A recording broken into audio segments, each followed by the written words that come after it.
پەرلەمانتارێکی کورد لە بەغدا دەڵێت ئەوەی لە ئێستاوە بەدی دەکرێت لە ئەجەندا و بەرنامەی کەسی ڕاستپێردرا و بۆ پێکێنانی کابینەی نوێ لە عێراق کورد و سونە و کەمەنەتەوەیەکانی دیکە لە عێراقدا پشتگوێ دەخات دەیەوێت گوێ لە ماف و خواست و داواکاریەکانیان نەگرێت.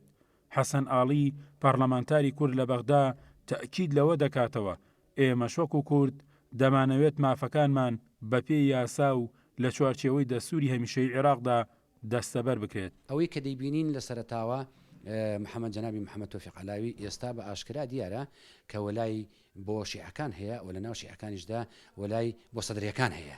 ئێستا بە ئاشکرا کورد و سونە و کەمەنەتەوایەتیەکانی پڕاوێز خستووە و دەتوانم بڵێم گوێ لە داواکاریەکانیان ناگرێ.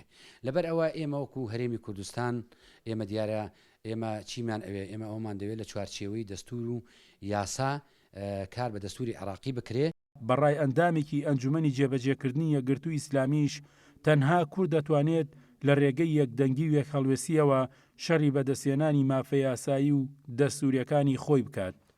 کورد پێویستی بە یەکدەنگی هەیە بۆ چەسپاندنی مافە دەستوریەکانی خۆی لەگەڵ بەغدادا. بە قەناعەتی من گرنگ نییە کێ دەبێ بە وەزیر. گرنگ ئەوەیە مافە دەستوریەکانی کوردستان لەوەی کە چەند ساڵە سەرجەم ئەو دەسەڵاتانەی کە لە بەغدا تاوەکو ئێستا هاتوونەتە پێشەوانە یاری پێەکەن ئەمانە بچسپێ.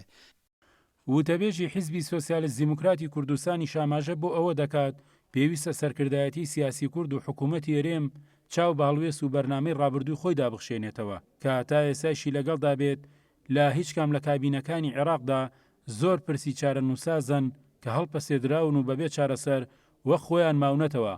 پێویستە حکوومەتی هەرێمی کوردستان و هێزولانە سیاسەکان لەسەر ئەو مافە پێگاتە نەتوانانی کە کورد هەیەی لە ئایندی عێراقدا دەستە بەرکات چونکە ئێمە ئەگەر نەتوانین بنەماکانی حکومڕانی لە عێراقدا و ئەو بارودۆخ و پێداویستانی کە کورد هەیەی و لە حکوومەتی ئایندی عێراقدا دەستە بەر نەکرێت دڵنیا بە وەکو حکوومەتەکانی پێشتر هەرێم تووشی کێشە و گرفتە بێتەوە لەگەڵ حکوومەتی ئایندی عێراق.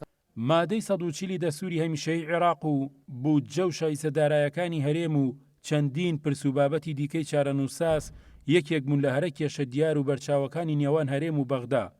بۆیە ئەرکی سەرکردایەتی سیاسی کورد و حکوومەتی هەرێمە گەر لەم کابینە نوێژدا بەدەست نهاتن ئەوە بە یەکدەنگی و یەکوتاری پارێزگاری لەو مافانە بکات و تا لە ئایندەدا لێی زەوت نەکرێت.